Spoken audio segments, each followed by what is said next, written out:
Hello, welcome to Sleepy History Past. Settle in gently now, let your breathing slow, your body grow heavy against the softness beneath you. Tonight we begin a long, quiet journey through the vast story of human evolution, a tale whispered across millions of years, spoken in bones turned to stone, in footprints preserved in ancient mud, in the silent changes written deep within our own bodies. We move slowly here, fact by gentle fact, like drifting clouds across a timeless sky. There is no rush. Simply listen and allow the words to carry you toward rest. Our story begins far back in the warm, forested world of deep time, when the line that would one day lead to us first quietly parted from the paths of our closest living kin. Around 7 to 8 million years ago, the shared ancestor of humans and chimpanzees lived in the lush woodlands of Africa. This creature moved through trees with ease, its life shaped by branches and fruit, yet already the subtle seeds of difference were sown. Genetic clocks ticking softly in our DNA mark this divergence clearly. Our lineage began its own slow walk apart. By about 7 million years ago, one of the very earliest candidates for our branch appears, Sahelanthropus tchadensis, found in the sands near Lake Chad. Its skull, nicknamed Taumai, shows a small brain, no larger than a chimpanzee's, yet the position of the foramen magnum, the hole where the spine enters the skull, sits farther forward, hinting at an upright posture even in this ancient form. The canines were smaller than those of apes, less suited for fierce displays, more aligned with a gentler way of life. Not long after, around 6 million years ago, Auroran tugenensis emerges in what is now Kenya. Fragments of thigh bones reveal thicker shafts, stronger for bearing weight upright. These early walkers may have moved bipedally across open ground while still climbing trees for safety and food, a dual life of ground and canopy, balanced delicately between old habits and new possibilities. Then between 5 and 6 million years ago, Ardipithecus cadaba leaves traces in Ethiopia, isolated teeth and toe bones curved for grasping yet hinting at occasional upright steps. Life here was still arboreal, but the body experimented with standing taller, perhaps to peer over tall grasses or reach higher leaves. By 4.4 million years ago, Ardipithecus ramidus, often called Ardi, offers a fuller portrait. Discovered in the Afar region, this partial skeleton shows a pelvis suited partly for bipedalism, feet still flexible for tree climbing, and a brain modest in size. Ardi lived in a mosaic of woods and grasslands, eating fruits, nuts, and perhaps small animals. Unlike later walkers, she retained a grasping big toe, a reminder that full commitment to two legs came gradually. Around 4.2 to 3.9 million years ago, Australopithecus anamensis appears in East Africa, with thicker enamel on teeth suited to tougher foods as forests thinned. Leg bones grow longer relative to arms, a quiet shift toward dedicated upright walking. These early Australopiths bridged worlds, still partly tree dwellers, yet increasingly at home on open earth. The most famous of this group arrives around 3.9 to 2.9 million years ago, Australopithecus afarensis. Best known through the skeleton called Lucy, found in 1974 in Hadar, Ethiopia, she stood about 3.5 feet tall, with a brain roughly the size of a modern chimpanzee's. Her knee joints angled inward, her spine curved gently, the hallmarks of efficient bipedalism. Footprints at Litali in Tanzania, dated to 3.6 million years ago, preserve the steps of 3 individuals walking side by side, perhaps a small family moving across wet volcanic ash.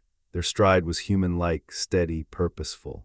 Australopithecus afarensis possessed strong arms and curved fingers, evidence they still climbed trees for refuge or fruit. Their diet was varied: plants, seeds, perhaps insects, or small game scavenged opportunistically. Males were larger than females, a pattern called sexual dimorphism, common in primates where competition shapes size. Around 3.5 million years ago, other Australopiths appear nearby: Neanderthals platyops with its flatter face and Australopithecus barrelghazali in Chad, showing the group spread widely across Africa. Diversity bloomed, different forms adapting to local landscapes, from woodlands to more open savannas. By 3 to 2 million years ago, Australopithecus africanus thrives in South Africa. Fossils from Sterkfontein and Tong reveal rounded skulls, smaller canines, and teeth adapted for grinding tougher vegetation. The famous Tong child skull, discovered in 1924, first showed the world that upright walkers with small ape-like brains once lived here. Brain size crept upward slightly, perhaps linked to more complex social groups or foraging strategies. Paranthropus species branch off during this time, robust Australopiths with massive jaws and chewing muscles suited to hard foods like nuts and roots. Paranthropus boys, a nicknamed Nutcracker Man, lived from 2.3 to 1.2 million years ago, its skull crested for powerful bites. They shared the landscape with more gracile forms, illustrating how evolution explores many paths. Around 2.8 million years ago, the genus Homo quietly emerges. The oldest Homo fossils from Ethiopia show slightly larger brains and smaller faces. Stone tools appear even earlier, by 3.3 million years ago in Kenya, sharp flakes struck from cores, perhaps made by late Australopiths or very early Homo. These Alduin tools mark a new chapter, intentional modification of the environment. Homo habilis, the handy man, lives from about 2.4 to 1.4 million years ago in East Africa. Brain size increases to around 600 cubic centimeters, larger than Australopiths yet still modest. Hands grow more dexterous, thumbs more opposable. Fossils from Olduvai Gorge reveal association with tools, scrapers, choppers for processing meat and plants. Teeth grow smaller, jaws less massive, suggesting a shift toward varied, perhaps meat-included diets. Homo habilis coexisted with robust Paranthropus and perhaps early Homo erectus.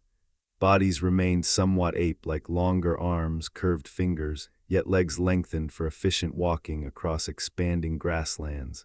Climate cooled and dried, pushing adaptations toward endurance, toward covering distance in search of food. Early Homo likely scavenged kills from predators, using tools to access marrow and meat. Fire control may have begun faintly around this era, though clear evidence comes later: warmth, protection, softer foods from cooking. Social bonds strengthened, groups shared knowledge of toolmaking, of safe paths, of seasonal resources. As we drift onward, the story widens. By 1.9 million years ago, Homo erectus appears taller, with longer legs, narrower hips, a body built for distance running and walking. Brain size climbs toward 900 cubic centimeters or more. Tools grow refined, Acheulean handaxes, symmetrical, carefully shaped. Homo erectus ventures beyond Africa into Asia by 1.8 million years ago, reaching as far as Indonesia and China. Their diet expands: more meat, cooked perhaps, fueling larger brains that demand high energy. Social structures likely deepen: care for the injured, sharing of food, transmission of skills across generations. Language precursors may stir, gestures, simple sounds carrying meaning. This gentle unfolding continues across vast epochs. Bodies adapt to new worlds, sweat glands multiply for cooling during long treks, skin darkens for sun protection in open lands, eyes forward for depth perception in pursuit or avoidance. The pelvis narrows for efficient stride, yet widens enough for birthing larger-brained young, a delicate evolutionary balance. Homo erectus first appears in the fossil record around 1.9 million years ago in East Africa, at sites like Kubai-Fora in Kenya and Dmanisi in Georgia. Their bodies tell a story of adaptation to open landscapes: legs longer and straighter than earlier hominins, pelvis narrower for efficient striding, ribcage barrel shaped to support greater endurance. They stood between 5 and 6 feet tall on average, already close to modern human height, yet their brains, while larger than those of habilis, averaged around 850 to 1,100 cubic centimeters, still only about two-thirds the size of ours today. One of the most remarkable aspects of Homo erectus is their geographic reach. By 1.8 million years ago, they had left Africa entirely. Fossils from Dmanisi show 5 individuals, adults and juveniles, preserved together, suggesting group living and perhaps care for the injured. The smallest adult from Dmanisi stood just over 4.5 feet, with a brain of only about 600 cubic centimeters, reminding us that variation was wide even then. These early migrants moved into cooler, more seasonal environments, facing winters they had never known in the equatorial cradle. In Asia, Homo erectus thrived for an extraordinary span, nearly 2 million years in some regions. At Zhaokutian near Beijing, known as Peking Man, layers of ash and charred bone hint at the controlled use of fire as early as 700,000 years ago. Fire offered warmth against the cold, protection from predators, and the ability to cook food. Cooking breaks down tough fibers and starches, making nutrients more available and allowing smaller teeth and jaws over generations. The energy saved from easier digestion likely helped fuel gradual brain expansion. Hand axes of the Acheulean tradition, large, teardrop-shaped bifacial tools, appear with Homo erectus around 1.7 million years ago in Africa and spread to Europe and Asia. These tools required planning, selecting suitable stone, striking with precision, refining both faces. The symmetry suggests aesthetic sense or at least functional elegance. Some hand axes are so finely made they seem almost ceremonial, though most were practical, used for butchering, digging roots, scraping hides. Homo erectus diet shifted toward more animal protein. Cut marks on bones from Olduvai and Kubai for a show they accessed meat regularly, whether by hunting small game, scavenging predator kills, or perhaps driving animals into traps or water. Endurance running, persistence hunting may have become possible with their body plan. Efficient sweat glands for cooling, springy Achilles tendons, aligned big toes for push-off. They could outlast faster prey over long distances until the animal collapsed from heat exhaustion. Social life deepened. Evidence of healed injuries, broken bones that knit without modern medicine, suggests care for the sick and injured. At Nariakatome, Kenya, the nearly complete skeleton of a young Homo erectus boy, KNMWT 15,000, nicknamed Turkana Boy, died around 1.6 million years ago at age 8 or 9. His narrow hips and tall frame indicate he would have grown to about 6 feet had he lived.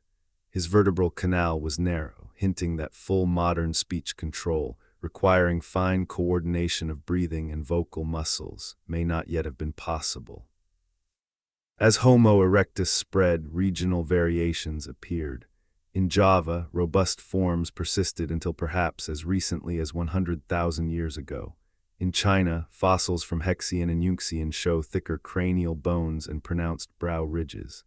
These differences likely reflect local adaptations to climate, diet, and available resources, evolution working quietly, sculpting populations in isolation. Around 800,000 to 600,000 years ago, a new chapter begins to unfold. Populations in Africa and Eurasia start showing traits that bridge toward later humans. Larger brains averaging 1,200 cubic centimeters or more, higher foreheads, less massive brow ridges. These forms are sometimes called Homo heidelbergensis or early archaic Homo sapiens, depending on the researcher. Fossils from Broken Hill, Kabwe in Zambia, Petrolona in Greece, and Bodo in Ethiopia display this transitional anatomy, larger cranial capacity, yet still heavy facial projection. Heidelbergensis-like groups mastered more advanced hunting. Wooden spears from Schöningen, Germany, dated to around 300,000 years ago, are over 7 feet long, balanced like javelins, with sharpened tips hardened by fire. These were thrown or thrust at large game, horses, deer, even straight-tusked elephants, demonstrating planning, cooperation, and technical skill. Fire hearths become more frequent and structured. At Jesher Banat Yaakov in Israel around 790,000 years ago, clusters of burnt flint and seeds suggest repeated use of the same spots for cooking. Charred nuts, fish bones, and plant remains show a broad diet. Controlling fire meant longer active hours after dark, more time for social interaction, storytelling, tool preparation, foundations of culture. Brain growth demanded more calories, roughly 20–25% of total energy intake for a modern human brain compared to about 8% for other primates. Cooking helped, as did meat and fat. Social hunting and food sharing likely grew more important. Groups became larger or more interconnected, passing knowledge across generations. By 500,000 to 300,000 years ago, symbolic behavior flickers into view. At Bilzingsleben in Germany, engraved bones and arranged stones hint at early aesthetic or ritual intent. Red ochre, possibly used as pigment, appears at several sites. These acts, though sparse, mark the slow dawn of meaning-making beyond survival. In Africa, around 300,000 years ago, the lineage leading directly to us emerges more clearly. Fossils from Jebel Irhoud in Morocco show faces flatter and more modern-looking, with a brain case expanded toward the rear. Brain size nears 1,400 cubic centimeters within the modern range. Stone tools become more refined. Levallois technique allows predictable flake removal, producing sharp points and scrapers with less waste. This period sees the gradual separation of lineages. In Europe and Western Asia, Neanderthals begin to take shape. In Siberia and Eastern Asia, Denisovans appear, and in Africa, anatomically modern Homo sapiens crystallize. The stage is set for encounters, interbreeding, and the complex tapestry that would eventually include every person alive today. Let these ancient steps settle around you like soft shadows lengthening at dusk. The air grows still. Your eyelids may feel heavier now. We have traveled far from the first upright steps to the threshold of our own kind. Rest here for a moment. The story flows on, patient and unhurried, waiting for when you return. Right at the threshold where anatomically modern humans first emerge in Africa around 300,000 years ago.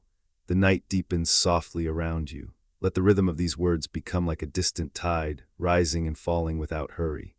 We move forward now into the time when our own kind began to walk the same earth we know, carrying within them the quiet potential for everything that would follow. The fossils from Jebel Irhoud in Morocco, dated to approximately 315,000 years ago, present some of the earliest evidence of Homo sapiens in the anatomical sense. These individuals had faces that were already quite flat and delicate compared to earlier archaic forms, high foreheads, smaller brow ridges, a more rounded skull vault, and a chin that projected slightly forward. Brain volume hovered around 1,300–1,400 cubic centimeters, comfortably within the range seen in people today. Yet these early sapiens still used relatively simple stone tools at first, similar to those of their contemporaries elsewhere. The shift to modernity was gradual, unfolding across tens of thousands of years rather than arriving in a sudden burst. Farther south, in sites across eastern and southern Africa, other early modern human remains appear between 260,000 and 200,000 years ago. At Florisbad in South Africa, a partial cranium dated to about 259,000 years shows modern-like facial features.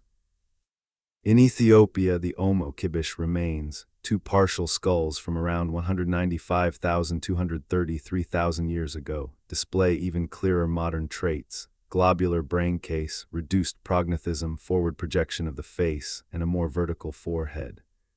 These finds suggest that our species did not arise in one single cradle, but across a broad, interconnected region of Africa, with gene flow linking scattered populations. During this window from roughly 300,000 to 150,000 years ago, behavioral modernity, the suite of traits we associate with distinctly human culture, began to accumulate slowly. At Pinnacle Point on the southern coast of South Africa, dated between 164,000 and 70,000 years ago, people collected and heat-treated silkreed to make sharper blades, gathered shellfish and marine resources during times of low plant productivity, and used red ochre possibly for symbolic purposes. Small perforated shells from Blombo's cave, dated to about 75,000 years ago, were strung as beads, among the earliest clear signs of personal ornamentation. Engraved ochre pieces from the same cave carry abstract geometric patterns, cross-hatched lines, deliberate grids. These acts imply symbolic thinking, the ability to imbue objects with meaning beyond their immediate utility. Burial practices also emerge in glimpses. At Border Cave in South Africa, around 74,000 years ago, A child was interred with a perforated conus shell placed near the head, perhaps a deliberate grave good. While intentional burial becomes more widespread later, these early examples hint at concern for the dead and perhaps beliefs about an afterlife or continued connection. Around 130,000 to 100,000 years ago, some modern human groups ventured beyond Africa for the first time. Fossils and tools from Mislia Cave in Israel, dated to about 177,000 to 194,000 years ago, include a partial upper jaw with unmistakably modern morphology. At Ardipithecus Cave in Greece, a skull fragment possibly as old as 210,000 years shows sapiens-like features. These early forays were likely short-lived or small in scale. The main successful dispersal came later. Genetic evidence suggests the primary out-of-Africa migration that gave rise to all non-African populations today occurred between 70,000 and 50,000 years ago. Before that major wave, however, our ancestors already encountered other hominin groups. Neanderthals had been living in Europe and Western Asia since at least 400,000 years ago, evolving from local archaic populations with robust builds, large noses for humidifying cold air, and brains averaging 1,500 cubic centimeters, slightly larger than the modern average. Their bodies were stocky and muscular, well suited to Ice Age climates. Sites like La Pharisee and Shanidar show intentional burials, some with pollen suggesting flowers placed in graves, though interpretations remain debated. Neanderthals produced sophisticated tools in the Mousterian tradition, Levallois points, scrapers, denticulates, and used birch tar as adhesive for hafting stone tips to wooden handles as early as 200,000 years ago.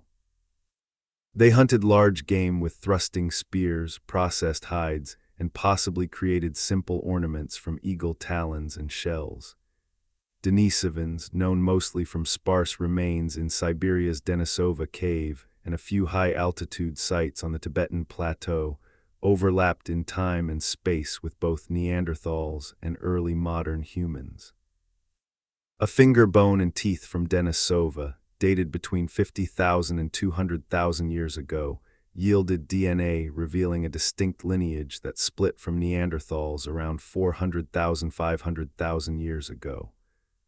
A jawbone from Zaya, China, around 160,000 years old, is attributed to Denisovans based on protein analysis. They adapted to extreme altitudes, a gene variant inherited by modern Tibetans aiding oxygen use traces back to Denisovan admixture. Between 70,000 and 50,000 years ago, modern humans expanded more decisively out of Africa. Genetic studies of living people show that all non-African populations descend from a relatively small founding group that passed through the southern route, likely via the Horn of Africa, across the Bab el-Mandeb Strait or along the Arabian coast during a period of lower sea levels. This dispersal brought our ancestors into contact with Neanderthals in the Levant and Europe, and with Denisovans in Asia. Interbreeding occurred multiple times. Between 1% and 4% of the DNA in most people of European and Asian descent comes from Neanderthals. East Asians and Oceanians carry additional Denisovan ancestry, up to 4–6% in some Melanesian and Aboriginal Australian groups. A small number of high-altitude adaptations in Tibetans, immune system genes in Europeans, and even skin pigmentation variants traced to these archaic encounters. These genetic gifts helped our ancestors adapt to new diseases, colder climates, and lower oxygen levels. As modern humans moved into Europe around 40,000 years ago, they encountered Neanderthals already established there. The transition was not abrupt. At sites like Pestera in Romania, early modern human remains show slight Neanderthal-like features, likely from recent admixture. Within a few thousand years, Neanderthal populations dwindled and disappeared around 40,000 years ago, though tiny pockets may have persisted slightly longer.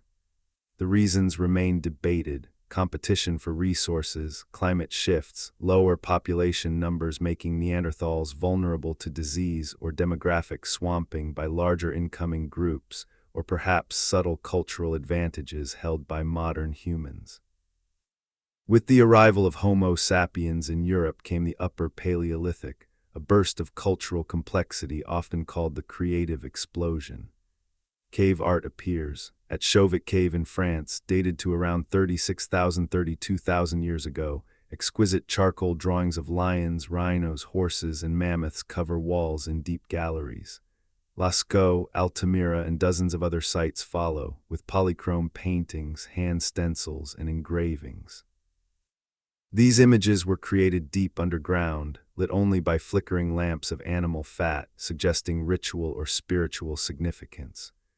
Portable art flourishes too, carved ivory figurines like the Lion Man of Hohenstein Stadel, around 40,000 years old, the Venus of Willendorf, about 29,000 years old, and countless beads, pendants, and musical instruments. Bone flutes from Germany, dated to 43,000 years ago, represent the earliest known musical instruments. These artifacts speak of imagination, storytelling, perhaps shamanistic practices, and a rich inner world. Homo sapiens reached Australia by at least 65,000 years ago, evidenced by tools and ochre at Majidbeb Rock Shelter. They crossed open water, likely on simple watercraft, demonstrating planning and seafaring knowledge far earlier than once thought. In the Americas, the timing remains debated, but footprints at White Sands, New Mexico, dated to 21,000–23,000 years ago, push human presence back well before the traditional Clovis horizon of 13,000 years ago. Across these landscapes, modern humans adapted rapidly. In cold northern regions, clothing of sewn hides, bone needles, and fur-lined shelters appear. In coastal zones, fishing hooks, nets, and boats emerge. Diets diversified: plants, small game, birds, fish, reducing reliance on large megafauna that were declining due to climate change and human hunting pressure. Around 50,000 to 12,000 years ago, during the last glacial maximum and its aftermath, human populations grew and spread.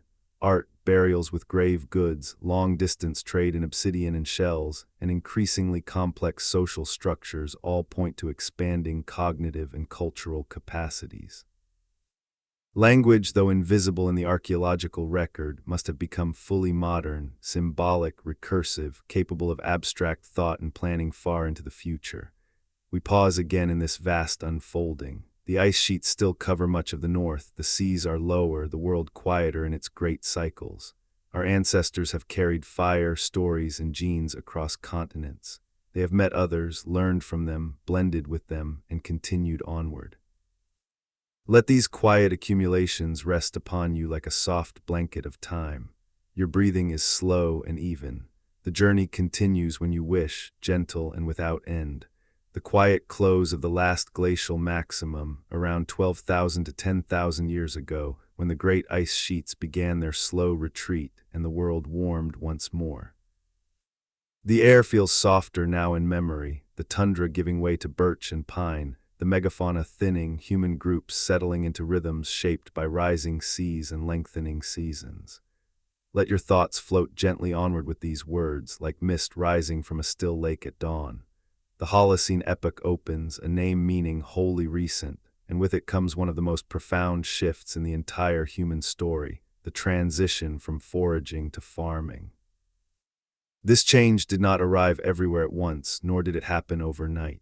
It unfolded unevenly across continents, in pockets where conditions allowed, where people already knew the plants and animals intimately enough to begin coaxing them into new relationships. In the Fertile Crescent, the arc of land curving from the Persian Gulf through the Levant and into the Nile Valley, wild cereals grew thickly 10 to 12,000 years ago: emmer wheat, einkorn wheat, barley. Hunter-gatherers had long harvested these grasses with sickles of flint, storing surplus in baskets and pits. Around 11,000 years ago, at sites like Tel Abu Hurira in Syria and Netiv Hagdud in the Jordan Valley, people began to select and replant the seeds of the easiest to harvest plants, those with non-shattering rachises that held grains on the stalk rather than scattering them at maturity. This unconscious selection favored domestication traits, larger seeds, simultaneous ripening, less brittle stems. By 10,000 years ago, early farming villages appeared. Jericho, one of the oldest continuously inhabited places on Earth, grew from a Natufian hunter-gatherer camp into a settlement of round mud brick houses surrounded by a stone tower and wall perhaps 9 meters high, built not only for defense but possibly to manage floods or mark sacred space. The inhabitants cultivated emmer, barley, lentils, chickpeas, and peas. They herded goats and sheep that had been tamed from wild populations in the nearby hills. Storage silos lined with plaster held surplus grain, allowing people to remain in one place year-round for the first time. Farther east, in the Zagros Mountains of modern Iran and Iraq, goats were domesticated independently around 10,000 years ago. Their smaller size, docility, and ability to thrive on sparse vegetation made them ideal companions. Sheep followed soon after. At Ganj Dare, layers show penned animals kept close to houses, their bones revealing gradual size reduction, a classic sign of domestication. In the Nile Valley, barley and wheat arrived from the Levant around 9,000 years ago, but local wild sorghum and millet were also brought under cultivation. Fishing and fowling remained important along the river, yet farming spread steadily as the Sahara greened briefly during the African humid period, creating lakes and grasslands that supported larger populations. In China, 2 independent centers of agriculture emerged. Along the Yellow River, millet, both foxtail and broomcorn, was domesticated by 9,000 years ago at sites like Kishan and Peilagang. The less soils were fertile but prone to erosion. Early farmers built small field systems and stored grain in underground pits. In the Yangtze River basin, wet rice cultivation began around 8,000 years ago. Wild rice grew in marshy lowlands. People gradually selected varieties that held grains longer and produced more per stalk. Paddy fields, irrigated by simple channels, appear at Hemudu and other sites by 7,000 years ago. Across the ocean in Mesoamerica, maize domestication unfolded from a wild grass called teosinte. In the Balsas River Valley of Mexico, around 9,000 years ago, people began favoring plants with larger cobs and fewer, larger kernels that clung tightly rather than shattering. By 5,000 years ago, maize had become the caloric foundation of diets from central Mexico to the Andes. Squash, beans, and chili peppers were domesticated alongside it, forming the Three Sisters agricultural complex that sustained later civilizations. In the Andes, potatoes were tamed from wild tubers around 8,000 years ago in the high Puna grasslands. Thousands of varieties eventually developed, adapted to different altitudes, soils, and frost tolerances. Quinoa, amaranth, and peanuts followed.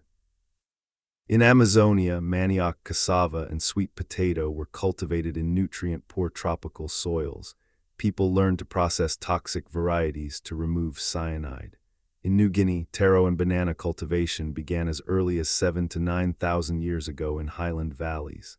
Banana phytoliths, microscopic silica bodies, found in Cuck Swamp show deliberate planting and landscape management, drainage ditches, mulching, and soil enrichment with organic matter. In eastern North America, the Eastern Agricultural Complex took shape between 4,000 and 3,000 years ago. Sunflower, sumpweed, goosefoot, maygrass, and little barley were domesticated from local wild plants. These crops supported growing sedentary communities along river valleys long before maize arrived from the south around 2,000 years ago. Wherever farming took hold, population densities rose. A single hectare of cultivated land could support far more people than foraging the same area. Villages grew into towns. Saddlehuruk in central Turkey, founded around 7400 BCE, housed up to 8,000 people in densely packed mud brick houses entered through roofs. No streets divided them, people walked across flat rooftops. Inside, plastered benches lined walls, hearths burned in corners, and bull horns and painted leopards adorned shrines. Burials beneath house floors, often with ochre, beads, and obsidian mirrors, suggest beliefs in ancestral presence within the home. Social complexity increased. Surplus food allowed some individuals to specialize: potters, weavers, flint knappers, builders. Trade networks expanded. Obsidian from Anatolia reached the Levant. Seashells from the Red Sea appeared in Mesopotamia. Copper from the Sinai moved north. At Varna in Bulgaria around 4600 BCE, graves contained gold ornaments weighing kilograms, the earliest evidence of extreme wealth inequality. Religion and symbolism deepened. Göbekli Tepe in southeastern Turkey, dating to 9607,000 BCE, consists of massive T-shaped limestone pillars arranged in circles, some weighing 20 tons. Carved with foxes, snakes, boars, birds, and human arms, these enclosures were built by hunter-gatherers before full agriculture took hold in the region. They suggest complex ritual gatherings, perhaps seasonal pilgrimages, long before permanent villages dominated the landscape. The shift to farming carried costs as well as gains. Diets narrowed in many places: more carbohydrates, fewer wild proteins and micronutrients, leading to smaller average stature, more dental caries, and signs of nutritional stress in skeletons. Sedentism increased exposure to parasites, zoonotic diseases from domesticated animals, measles, tuberculosis, influenza strains, and sanitation challenges in crowded settlements. Warfare over land and stored wealth appears more frequently in the record, yet the advantages proved decisive. By 8,000 years ago, farming villages dotted the Fertile Crescent, Nile Valley, and parts of China and Mesoamerica. Metallurgy followed. Copper smelting began in the Balkans and Near East around 5000 BCE, followed by bronze alloys of copper and tin by 3300 BCE. Writing systems emerged to track grain, taxes, and trade. Cuneiform in Sumer around 3200 BCE, hieroglyphs in Egypt shortly after. Cities rose. Uruk in southern Mesopotamia reached 80,000 inhabitants by 3000 BCE, with monumental ziggurats, temples, and administrative buildings. The wheel appeared for pottery first, then carts. Sailing vessels plied rivers and coasts. States formed with kings, priests, scribes, and armies. Through all these transformations, the human body continued its subtle evolution. Lactase persistence, the ability to digest milk sugar into adulthood, spread rapidly in pastoral populations of Europe, the Near East, and parts of Africa after cattle domestication around 8,000 years ago. High-altitude adaptations strengthened in Andean and Tibetan groups. Skin pigmentation lightened in northern latitudes as vitamin D synthesis from sunlight became more critical with less UV exposure, and grain-heavy diets low in vitamin D amylase gene copies increased in populations with long histories of starchy crop reliance, aiding starch digestion. Language families diverged as groups migrated and settled. The spread of Indo-European languages across Europe and parts of Asia, Austronesian across the Pacific, Bantu across sub-Saharan Africa, all tied to demographic expansions fueled by farming and herding. The warm dawn of the first urban civilizations around 3500 to 3000 BCE, when the scattered villages of the Neolithic world began to coalesce into something grander, cities with walls, temples towering above rooftops, and the first faint scratches of writing on clay tablets. The pace of human life quickens here, yet we speak of it slowly, letting each detail unfold like petals opening in morning light. Your breathing remains even, your body heavy and still. The river carries us onward. In southern Mesopotamia, the land between the Tigris and Euphrates, Sumer, the first true cities rise. Uruk, by around 3200 BCE, swells to perhaps 80,000 souls, its mud brick walls enclosing temples, administrative buildings, and crowded neighborhoods of narrow lanes. The Ina precinct, sacred to Inanna, goddess of love and war, features a massive whitewashed platform and stepped structures that foreshadow later ziggurats. Cylinder seals, small carved stones rolled across wet clay, bear scenes of processions, animals, and gods, marking ownership of goods and recording early transactions. These seals represent one of the earliest steps toward bureaucracy, tracking grain, livestock, textiles moving through temple storehouses. Writing itself emerges here around 3430–100 BCE. At first pictographic, simple drawings of heads, reeds, fish, etched on clay tablets with a reed stylus. By 2900 BCE, the script evolves into cuneiform, wedge-shaped impressions that can convey abstract ideas, numbers, and eventually full sentences. The earliest texts are administrative, tallies of barley rations, lists of workers, inventories of offerings to temples. Soon myths follow, the tales of Enki, god of wisdom and water, and Inanna's descent to the underworld, preserved for us because scribes practiced their craft by copying ancient stories. Egypt follows a parallel but distinct path. By 3100 BCE, Upper and Lower Egypt unite under kings we call pharaohs, perhaps beginning with Narmer, whose famous palette shows him smiting enemies and wearing the crowns of both lands. The Nile's annual flood deposits rich silt, making agriculture reliable. Surplus supports specialists, stonemasons, scribes, priests. Hieroglyphic writing appears almost simultaneously with Sumerian cuneiform, around 3200 BCE, first on labels attached to goods, then on tomb walls and monuments. Early kings built mastaba tombs of mud brick, precursors to the pyramids. Around 2630 BCE, Imhotep designs the step pyramid for King Djoser at Saqqara, the first large-scale stone monument. Stacked mastabas rise in 6 tiers to 60 meters, surrounded by a vast enclosure wall carved to imitate palace facades. This marks the beginning of Old Kingdom pyramid building. By 2580 BCE, Khufu constructs the Great Pyramid at Giza, 3 million limestone blocks, originally 146 meters tall, aligned to true north with astonishing precision. Workers, skilled laborers, not slaves, lived in nearby villages with bakeries, breweries, and medical care. The pyramid served as a resurrection machine, launching the king's Ka spirit toward the stars. In the Indus Valley, by 2600 BCE, a remarkably planned urban civilization flourishes without obvious kings or palaces. Mohenjo-Daro and Harappa feature grid-patterned streets, baked brick houses with private wells and bathrooms connected to covered drains, and large public baths possibly for ritual bathing. Standardized weights and measures suggest centralized authority, yet no monumental temples or royal tombs dominate. Seals of steatite show unicorns, bulls, and script that remains undeciphered, short inscriptions of 4 to 6 signs. Trade reaches Mesopotamia, carnelian beads, cotton textiles, and perhaps beyond. In East Asia, the Longshan culture along the Yellow River gives way to early state-like societies by 2000 BCE. Urlitu, often linked to the semi-legendary Xia dynasty, features large rammed earth palaces, bronze workshops, and elite burials with jade and turquoise. Bronze vessels, tripods, bells cast using piece mold techniques carry animal mask motifs that will dominate Shang ritual bronzes after 1600 BCE. The Bronze Age spreads widely.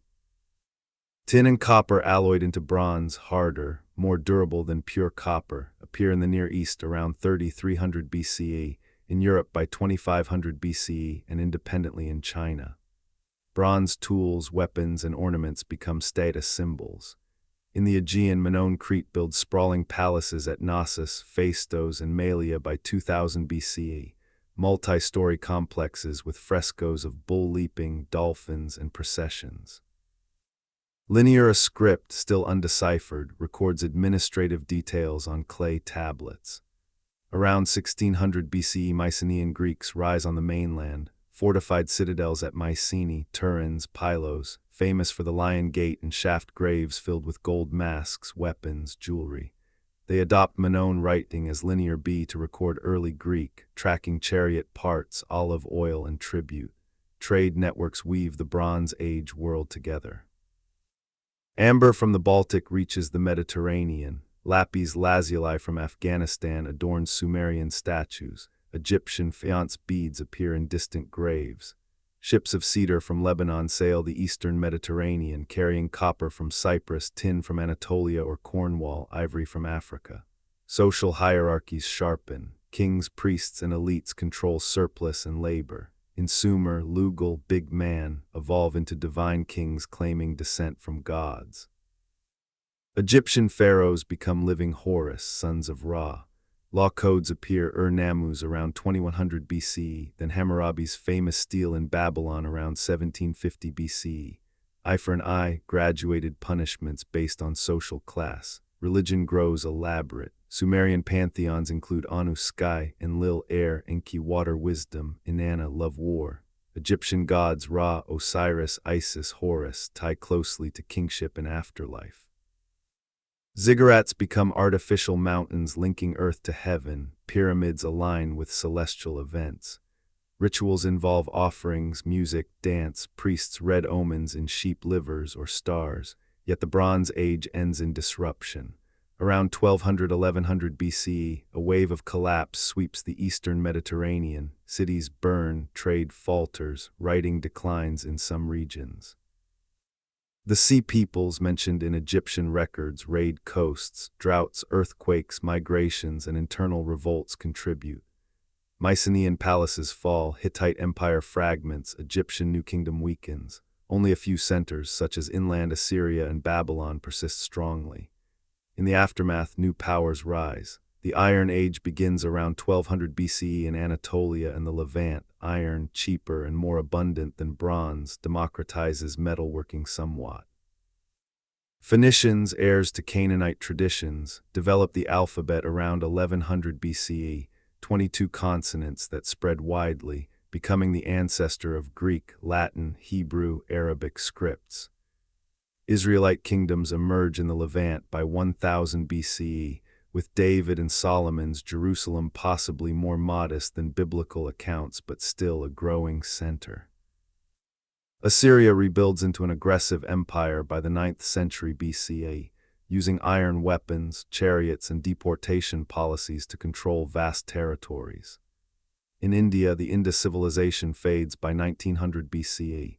Vedic culture spreads across the northern plains after 1500 BCE, bringing Indo-Aryan languages, horse-drawn chariots, and oral compositions that become the Rigveda, hymns to Indra, Agni, Soma. Caste divisions begin to harden. In China, the Shang dynasty, c. 1600–1046 BCE, leaves oracle bones, turtle shells, and scapulae inscribed with divinations about weather, harvests, wars, royal health. Questions heated until cracks formed, then interpreted by specialists. The Zhou succeed the Shang around 1046 BCE, introducing the mandate of heaven concept. Rulers hold power only with divine approval, lost through corruption or misrule. Across Eurasia, pastoral nomads, Scythians, Cimmerians, late Xiongnu, master horseback riding and archery, creating mobile societies that trade, raid, and sometimes conquer settled lands. The early Iron Age transitions around 1000 to 600 BCE, when alphabet spread, iron tools became widespread, and the world felt the stirrings of new ways of thinking. Empires still rose and fell like slow breaths, but now questions deeper than kingship or harvest began to echo, questions about the self, the cosmos, suffering, duty, the good life. We call this stretch the Axial Age, though the name came much later. Let the words drift softly like incense smoke curling in a quiet temple. Your body remains heavy, your mind open to the gentle current of time. In the Eastern Mediterranean, the Greek world awakens to philosophy. Around 600 BCE in Miletus, a bustling port on the Ionian coast, Thales asks what the underlying stuff of everything might be. Water, he suggests, because it changes form yet remains itself, nourishing life flowing everywhere. His student Anaximander imagines the boundless, the apeiron, as source of all opposites, hot and cold, wet and dry, birth and decay. Anaximenes proposes air, rarefied or condensed, to become fire, wind, cloud, water, earth. These men seek natural explanations, moving away from myth toward reason, observation, number. Pythagoras, born on Samos around 570 BCE, travels widely, Egypt, perhaps Babylon, and returns with ideas of harmony, mathematics, and the soul's immortality. He founds communities in southern Italy where followers live simply, study geometry, music, astronomy. They discover that musical intervals follow simple ratios. The octave 2, 1, the fifth 3, 2, the fourth 4, 3. Numbers govern the cosmos, the universe sings in mathematical order. The soul, they teach, reincarnates, learning through many lives until purified by philosophy and asceticism. By the 5th century BCE, Athens becomes the brightest center. Socrates walks the agora, questioning everyone, politicians, poets, craftsmen, about courage, justice, piety. He claims no knowledge, only the awareness of his ignorance. The unexamined life is not worth living, he says before drinking hemlock in 399 BCE, condemned for corrupting youth and impiety. His method, Elenchus, relentless questioning, births Western philosophy's core habit, doubt, dialogue, pursuit of definitions. Plato, Socrates' student, writes dialogues preserving these conversations while building his own system. In the Republic, he imagines an ideal city ruled by philosopher kings who have seen the forms, eternal, perfect realities behind the changing shadows of the sensible world. The soul, tripartite reason, spirit, appetite must be harmonized like a just city. Education trains the mind to turn from illusions toward the good, the sun of the intelligible realm. In the Phaedo, he argues for immortality. The soul, akin to the invisible and divine, cannot be destroyed. Aristotle, Plato's pupil, takes a different path. Born in Stagira in 384 BCE, he studies at the academy for 20 years, then founds the Lyceum in Athens. Where Plato emphasizes eternal forms, Aristotle looks to the natural world. He classifies animals by traits, blooded and bloodless, live-bearing and egg-laying, laying foundations for biology. In physics, he describes 4 causes: material, formal, efficient, final. Everything strives toward its telos, its natural end. Ethics becomes practical. Virtue lies in the mean between extremes, cultivated through habit. Happiness, eudaimonia, is activity of the soul in accordance with excellence over a complete life. Meanwhile, in Persia, the Achaemenid Empire, largest yet seen, stretches from the Indus to the Aegean under Cyrus the Great, r. 559–530 BCE. Cyrus conquers Media, Lydia, Babylon. His cylinder proclaims tolerance, allowing deported peoples to return home, restoring temples. Darius, IR 522–486 BCE, organizes the realm into satrapies, builds the royal road from Susa to Sardes, 500 kilometers of post stations for swift messages, and carves the Behistun inscription in 3 languages, proclaiming his legitimacy. Zoroastrianism shapes royal ideology. Ahura Mazda, Lord of Wisdom, battles Angra Mainyu. The king upholds Ashat, truth, order against chaos. Fire temples burn eternally. Ethical dualism influences later thought. In India, the Vedic period gives way to new currents. Around 800–500 BCE, the Upanishads emerge, secret teachings appended to Vedic hymns. They explore Brahman, the ultimate reality, identical with Atman, the self within. Tat Tivamasi, thou art that declares the unity of individual soul and cosmic essence. Karma and samsara, cycle of rebirth, gain prominence. Liberation, moksha, comes through knowledge, not merely ritual. Siddhartha Gautama, born around 563 BCE in the Shakya clan near the Nepal border, lives as prince, then ascetic, then seeker. After enlightenment under the Bodhi tree at Bodh Gaya around age 35, he becomes the Buddha.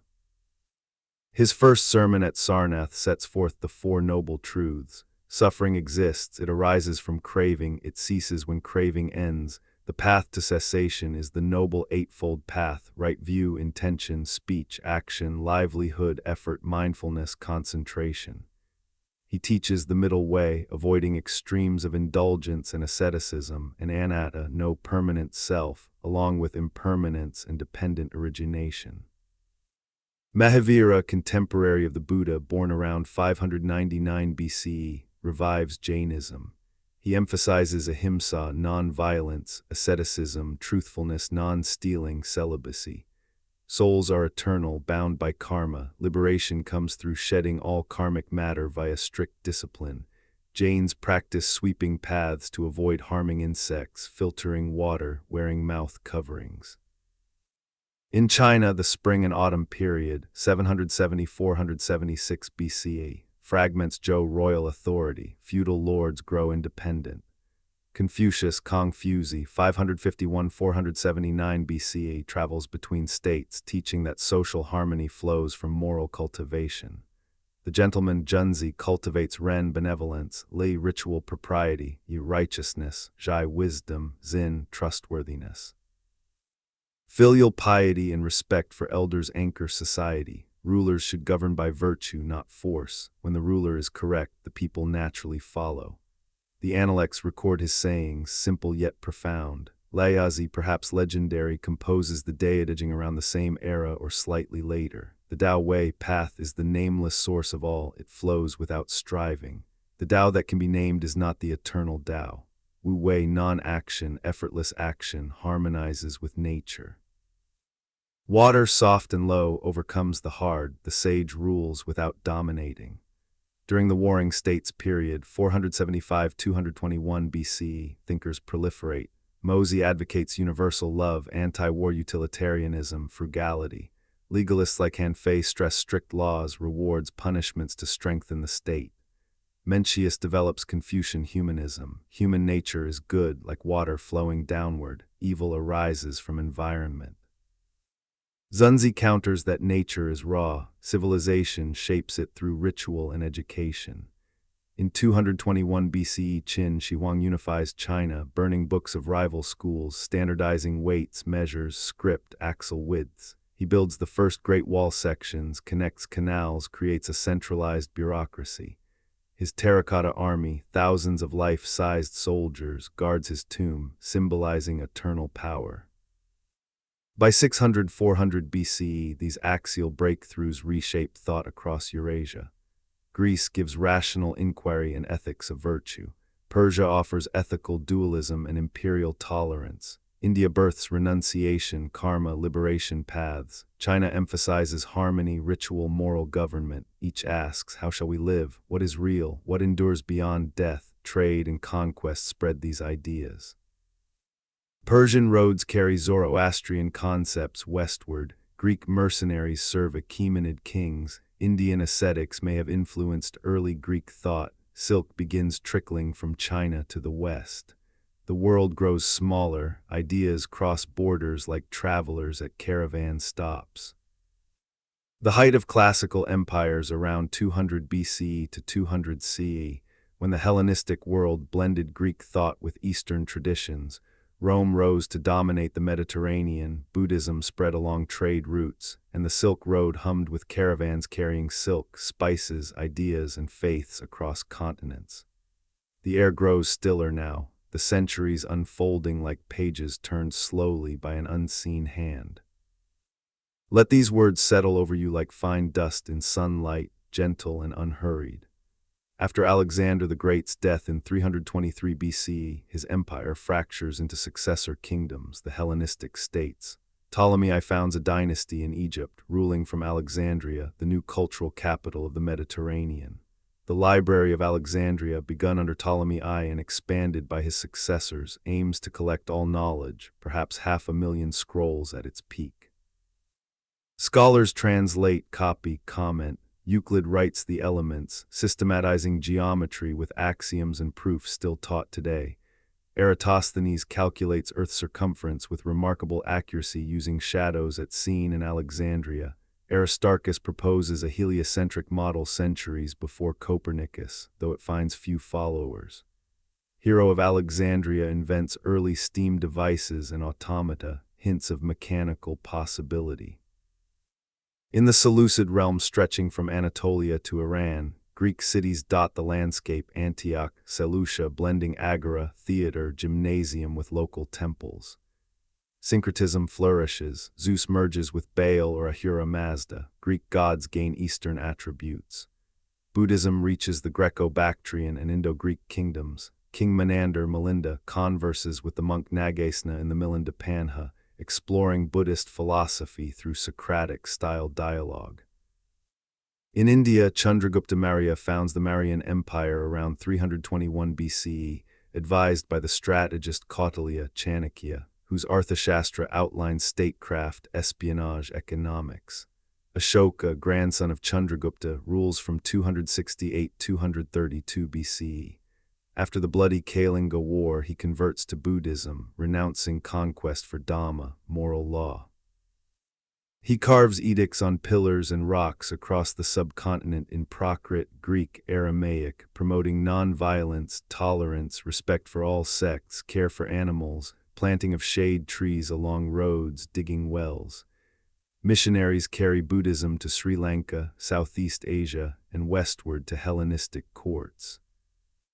In China, the Qin dynasty's harsh unification, 221–206 BCE, collapses quickly, but the Han dynasty, 206 BCE, 220 CE, endures 4 centuries, shaping East Asian civilization. Under Emperor Wu R 140–187 BCE, the state adopts Confucianism as official ideology. Examinations begin to select officials based on mastery of the classics rather than birth. The Silk Road opens fully. Zhang Qian's missions to Central Asia, 138–126 BCE, bring reports of Fergana horses, grapes, alfalfa, and distant kingdoms. Chinese silk flows west, glass, horses, alfalfa, Buddhism travel east. Rome, meanwhile, transforms from republic to empire.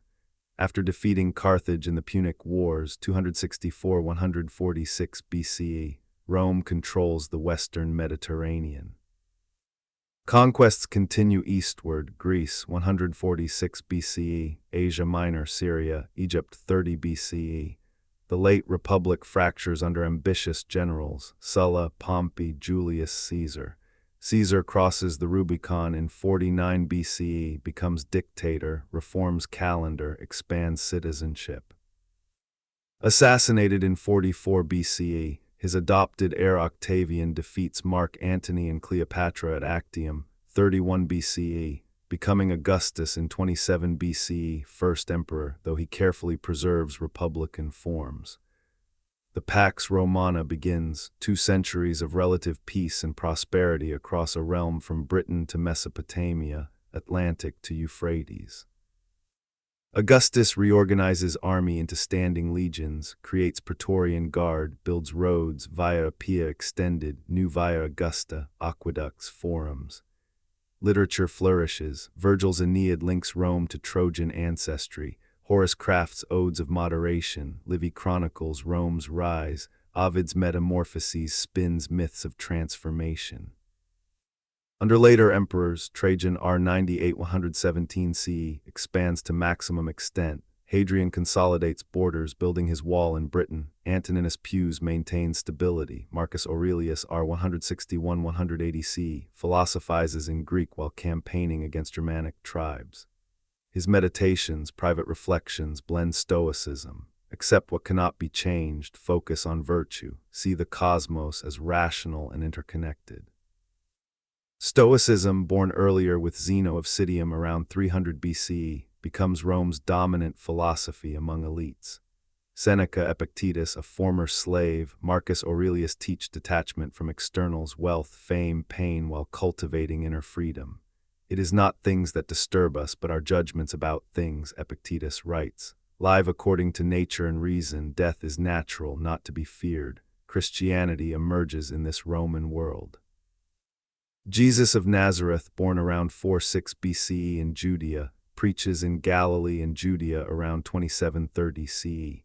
His message, love God and neighbor, forgiveness, the kingdom of God near, challenges ritual purity laws and social hierarchies. Crucified under Pontius Pilate, his followers proclaim resurrection, forming early communities.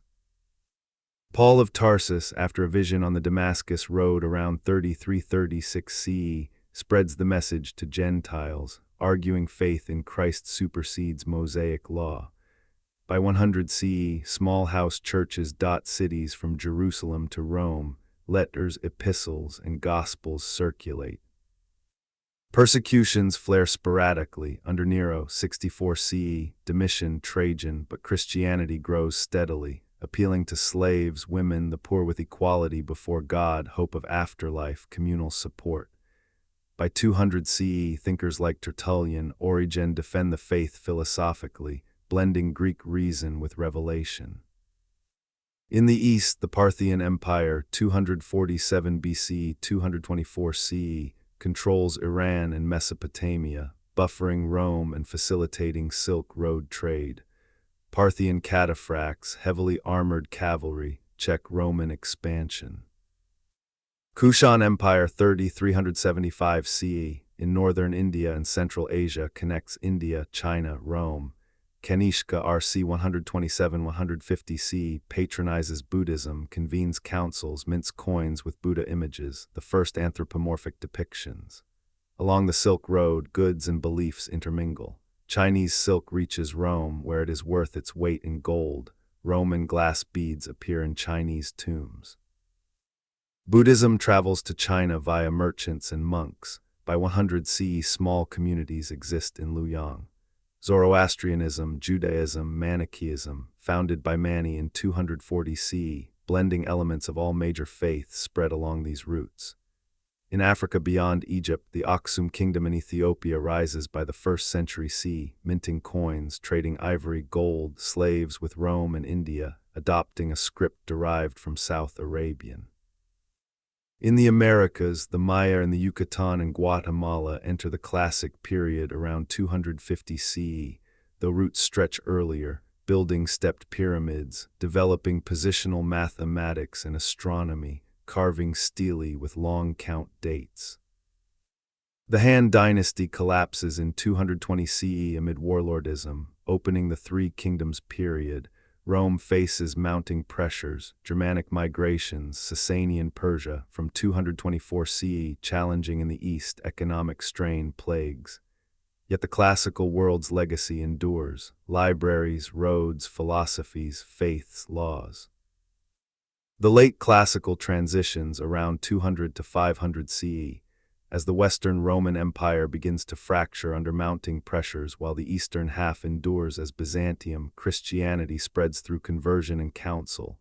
The Gupta age blooms in India, the Sasanians reach their zenith in Persia, and in the Arabian Peninsula quiet currents gather toward a transformative moment. The world shifts once more, slowly, unevenly, like seasons turning across vast landscapes. Let your breathing deepen into the calm rhythm of these centuries, each fact settling softly like leaves after a long summer. In the West, the Roman Empire weakens steadily after the death of Marcus Aurelius in 180 CE. The Severan dynasty, 193–235 CE, maintains control through military power, granting citizenship widely via the Constitutio Antoniniana in 212 CE under Caracalla. Every free inhabitant becomes Roman, partly to expand tax bases. Yet inflation soars as coinage is debased. Frontiers strain under Germanic incursions and Sasanian pressure in the east. The crisis of the 3rd century, 235–284 CE, sees 50 years of near-constant civil war, assassinations, invasions, emperors rise and fall rapidly, some reigning only months. The economy contracts, cities shrink, long-distance trade falters.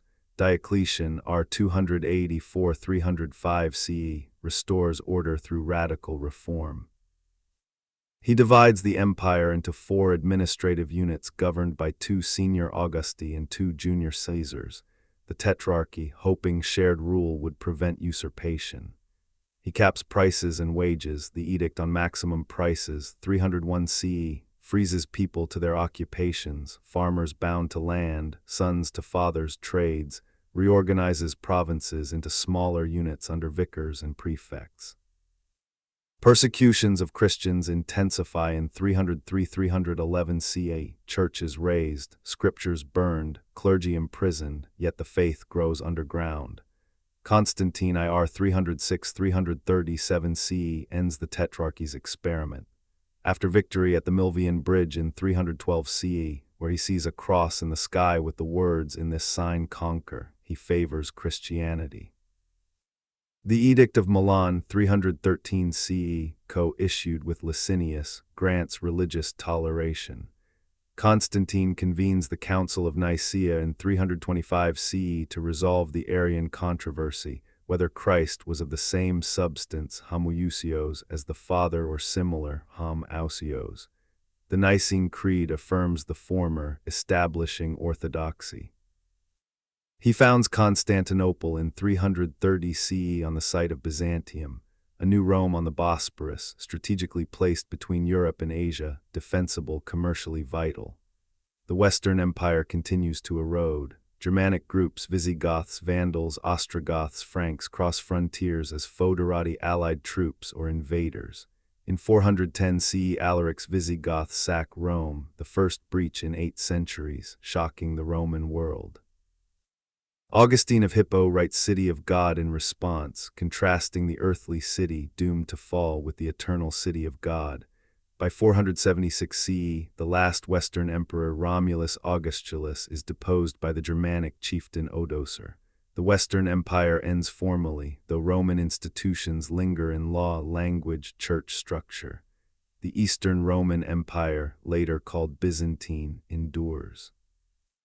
Theodosius IR 379-395 CE makes Christianity the state religion in 380 CE, Edict of Thessalonica, banning pagan sacrifice.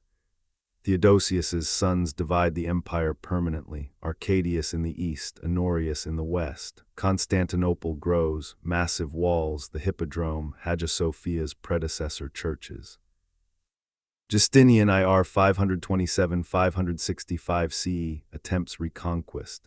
His generals Belisarius and Narses recover North Africa, Italy, parts of Spain. The Codex Justinianus 529-534 CE compiles and rationalizes Roman law, still foundational in many legal systems. Procopius's Secret History offers a darker portrait of court intrigue, while his buildings praise Justinian's architectural legacy. In India, the Gupta Empire c. 320-550 CE ushers in a classical golden age. Chandragupta I marries into the Likhavi clan, gaining prestige. His grandson Chandragupta II Vikramaditya expands dominion across northern India. The Guptas patronize Sanskrit literature, astronomy, mathematics, art. Kalidasa composes lyrical dramas and poems, Shakuntala, Meghajuta celebrating love, nature, courtly refinement. Aryabhata calculates pi approximately 3.1416, explains Earth's rotation, proposes heliocentric elements for planetary motion. Varahamihira writes encyclopedic works on astrology, astronomy, architecture. The decimal place value system with 0 matures, foundational to modern mathematics. Buddhist and Hindu art flourish. Ajanta caves glow with frescoes of bodhisattvas and courtly life. Sarnath standing Buddha statues achieve serene perfection. In Persia, the Sasanian Empire, 224-651 CE, revives Achaemenid glory. Ardashir I overthrows the Parthians, establishing Zoroastrian orthodoxy as state religion. Shapur IR 240-270 CE defeats 3 Roman emperors, capturing Valerian in 260 CE, depicted in rock reliefs at Naksh-e-Rostam bowing before the Sasanian king. Khosrow I Anushirvan R 531-579 CE reforms administration, builds bridges and canals, patronizes learning. The Academy of Gundishapur becomes a center of medicine, philosophy, science, Greek texts translated into Syriac and Pahlavi, Indian mathematics and medicine studied. Zoroastrian fire temples multiply, yet tolerance extends to Christians, Jews, Buddhists in border regions. In Arabia, pre-Islamic society coalesces. Tribes, Bedouin nomads, and settled communities in oases like Mecca, Yathrib, Medina, Taif trade incense, leather, dates along caravan routes linking Yemen to the Mediterranean. Mecca hosts the Kaaba, a sanctuary drawing pilgrims to worship Hubal and other deities. The Quraysh tribe manages pilgrimage commerce. Poetry flourishes, pre-Islamic odes, mu'alakat, hung in the Kaaba celebrate tribal honor, love, desert life. Monotheistic currents stir. Hanifs seek the religion of Abraham apart from polytheism. Jewish tribes live in Yathrib. Christian monks and traders introduce gospel stories. Around 570 CE, Muhammad ibn Abdullah is born in Mecca into the Quraysh clan. By the early 7th century CE, the stage is set for profound change. The Byzantine-Sasanian Wars 602–628 CE exhaust both empires. Khosrow II captures Jerusalem 614 CE, carries the true cross to Ctesiphon. Heraclius recovers it 628 CE, yet both realms are depleted, frontiers vulnerable. In 610 CE, Muhammad receives his first revelation in the cave of Hira near Mecca, the command, recite, Iqra. Over 23 years he preaches Tawhid, God's oneness, social justice, charity, accountability in the afterlife. Facing persecution, he and followers migrate to Yathrib in 622 CE, the Hijra, marking year 1 of the Islamic calendar. In Medina he establishes a community, Ummah, uniting believers across tribal lines, drafting the Constitution of Medina, mutual protection among Muslims, Jews, pagans. The early 7th century CE, as the Arabian Peninsula stands at the threshold of profound transformation, and the exhausted Byzantine and Sasanian empires recover from their long mutual war. The desert nights are clear, the stars sharp above oases and caravan routes. Let these words flow quietly, like moonlight moving across sand dunes, unhurried, steady, carrying us forward through centuries of convergence and change. In 610 CE, Muhammad ibn Abdullah, a respected merchant of the Quraysh tribe in Mecca, retreats often to the cave of Hira on Mount Jabal al-Nur. There, during one of the last 10 nights of Ramadan, the angel Gabriel appears and commands, Iqra, recite. The first revelation begins. Recite in the name of your Lord who created man from a clinging clot. Recite, and your Lord is the most generous, who taught by the pen, taught man what he did not know. These verses form the opening of Surah al-Alaq, the beginning of the Quran. Over the next 23 years, revelations arrive in poetry like Arabic, addressing monotheism, social justice, charity, moral conduct, stories of earlier prophets, warnings of judgment, promises of paradise. Muhammad preaches privately at first among family and close friends, his wife Khadija, cousin Ali, friend Abu Bakr, adopted son Zayd. The message of Tawhid, absolute oneness of God, challenges the polytheism of Mecca's Kaaba, where 360 idols stand and pilgrimage trade sustains the Quraysh elite. Persecution grows, mockery, boycott, physical abuse. Some early Muslims seek refuge in Christian Abyssinia, 615 and 616 CE, where the Negus offers protection after hearing verses about Mary and Jesus. In 622 CE, facing assassination plots, Muhammad and about 70 followers migrate to Yathrib, later Medina, the Hijra. This event marks year 1 Anno Hijri in the Islamic calendar. In Medina, Muhammad drafts the Constitution of Medina, a pact binding Muslims, Jewish tribes, and pagan clans into a single community, Ummah, with mutual defense obligations, religious freedom for Jews and Christians, and arbitration by Muhammad. The Ummah becomes a political as well as religious entity. Battles follow. Badr 624 c, a stunning Muslim victory against a larger Meccan force. Uhud 625 c, a setback teaching discipline. The Trench 627 c, Medina defended by a ditch, ending in Meccan withdrawal. The Jewish tribe Banu Qurayza is judged for alleged treason after the Trench. Harsh punishment follows. In 628 CE, the Treaty of Hudaybiyah allows Muslims peaceful pilgrimage the next year, a diplomatic turning point. In 630 CE, Muhammad enters Mecca bloodlessly. The Kaaba is cleansed of idols, rededicated to God alone. By his death in 632 CE, most of Arabia has accepted Islam. The first 4 caliphs, Abu Bakr 632–634, Umar 634–644, Uthman 644–656, Ali 656–661, known as the Rashidun, rightly guided, preside over explosive expansion. Abu Bakr quells apostasy wars, Ridda. Umar conquers Syria, Iraq, Egypt, Persia, defeating Byzantines at Yarmouk 636 CE, and Sasanians at Qadisiyah 636 CE and Nahavan 642 CE. Jerusalem falls peacefully in 638 CE. Humor prays at the Temple Mount site, respecting Christian holy places. Uthman standardizes the Quran into a single codex to prevent variant readings. Internal tensions rise. Uthman assassinated in 656 CE amid accusations of nepotism. Ali becomes caliph but faces civil war. Aisha, Muhammad's widow, and companions Talha and Zubair oppose him at the Battle of the Camel, 656 CE. Muawiyah, governor of Syria and Uthman's kinsman, demands justice for Uthman, leading to stalemate at Siffin, 657 CE. Arbitration fails, Kharijites break away, later assassinating Ali in 661 CE.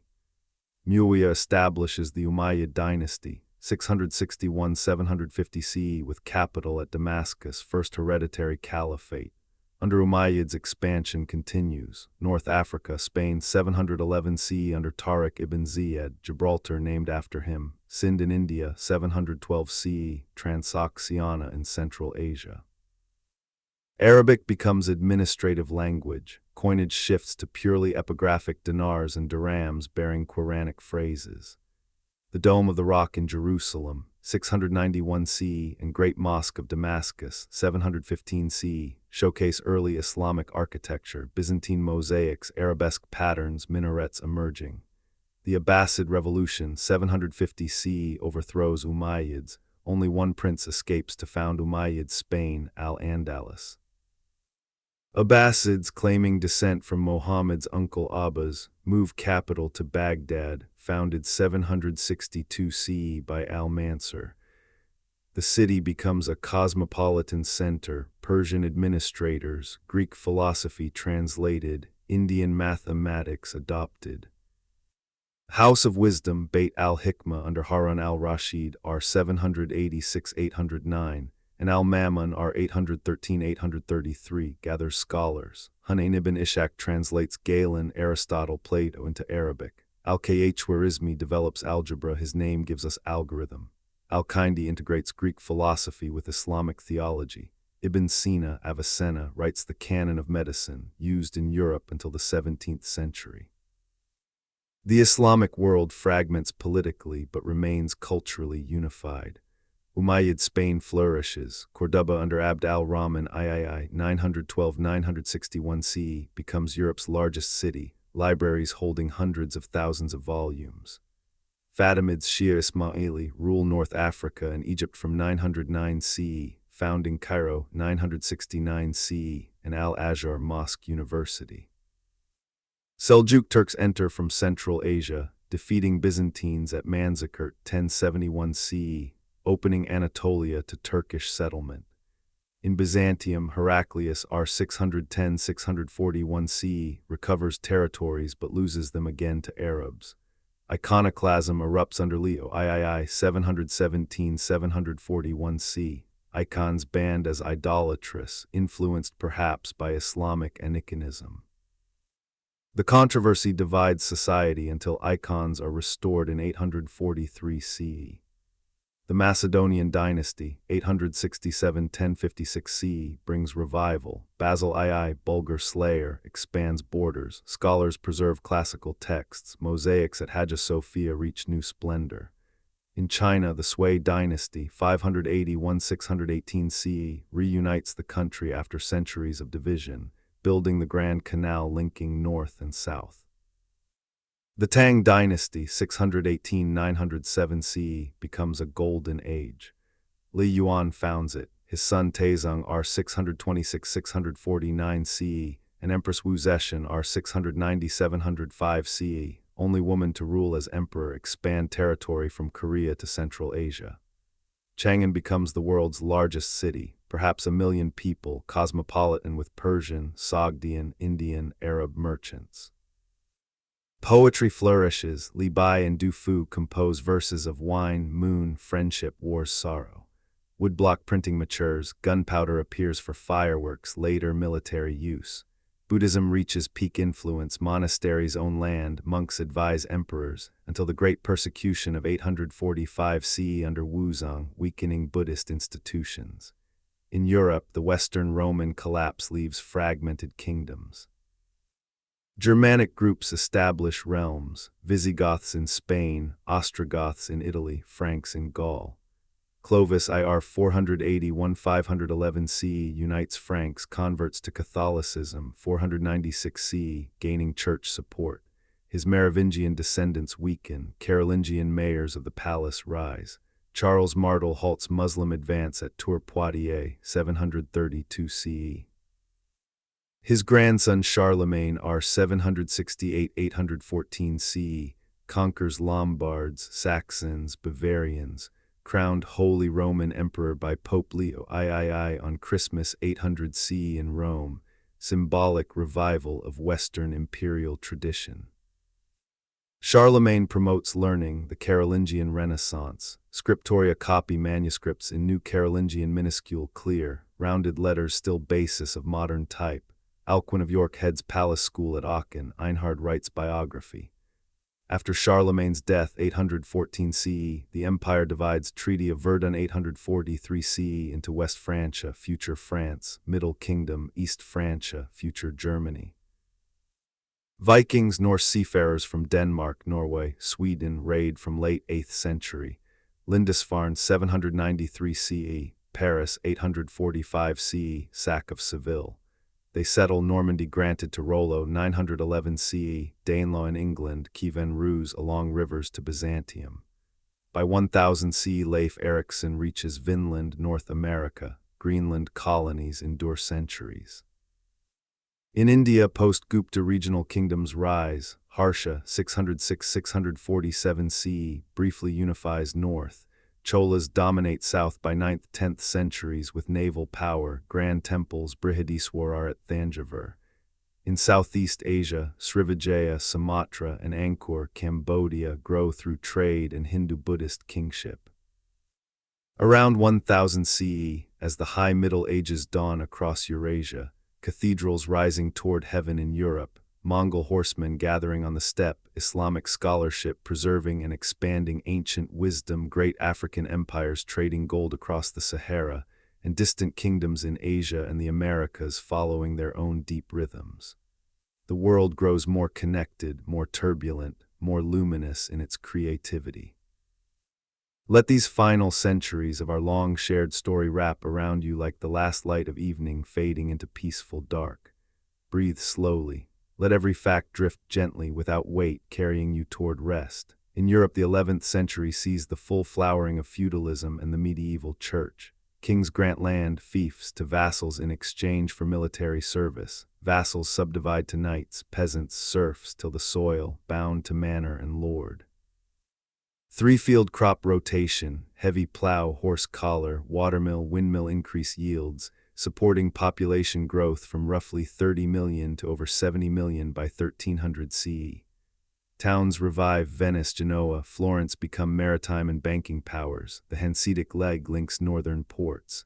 Gothic architecture emerges, pointed arches, ribbed vaults, flying buttresses allow taller, brighter churches. Notre Dame de Paris begins construction in 1163 CE. Chartres Cathedral, 1194-1220 CE, gleams with stained glass telling biblical stories in sapphire blues and ruby reds. Universities take root, Bologna 1088 CE Law, Paris c. 1150 CE Theology, Oxford c. 1096 CE, Cambridge 1209 CE, Salamanca 1218 CE. Scholasticism blends faith and reason. Anselm of Canterbury, 1033-1109, offers ontological proof of God. Peter Abelard, 1079-1142, applies dialectic to theology. Thomas Aquinas, 1225-1274, synthesizes Aristotle with Christianity in Summa Theologica. Grace perfects nature. Faith and reason harmonize. The Crusades, 1095-1291 CE, begin when Pope Urban II calls for liberation of Jerusalem at Clermont. 8 major expeditions follow, establishing crusader states, fostering trade and cultural exchange. Arabic numerals, paper, sugar reach Europe, yet leaving lasting bitterness. The Mongol Empire rises under Temujin, Genghis Khan, born c. 1162 CE. By 1206 CE, he unites steppe tribes. By his death in 1227 CE, his realm stretches from China to Persia. His successors expand further. Urgide conquers northern China. Batu establishes the Golden Horde in Russia, 1237-1240 CE, sack of Kiev. Hulagu destroys Baghdad, 1258 CE, ending the Abbasid Caliphate. Kublai Khan founds the Yuan dynasty in China, 1271 CE, completing conquest by 1279 CE. The Pax Mongolica secures the Silk Road. Marco Polo travels to Kublai's court, 1271-1295 CE, describing paper money, coal, postal relays. Mongol tolerance allows Nestorian Christians, Muslims, Buddhists, Taoists to coexist, yet conquests bring immense destruction, millions perish. In the Islamic world, the Abbasid Caliphate fragments, but cultural brilliance endures.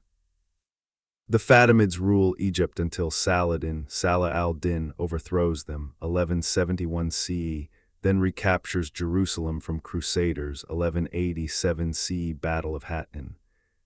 The Ayyubid and later Mamluk dynasties, 1250-1517 CE, defend against Mongols and Crusaders. Cairo becomes a center of learning.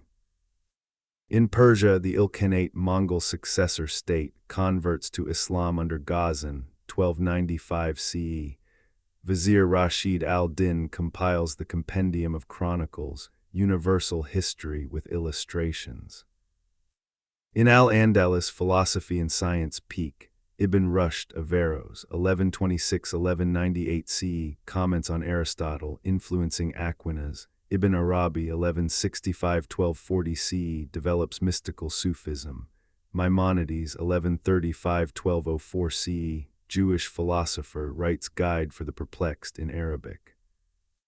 The Reconquistor advances. Toledo falls, 1085 CE, Cordoba, 1236 CE, Seville, 1248 CE. Granada remains the last Muslim stronghold until 1492 CE. In sub-Saharan Africa, the Mali Empire rises, c. 1235 CE, under Sundiata Keita.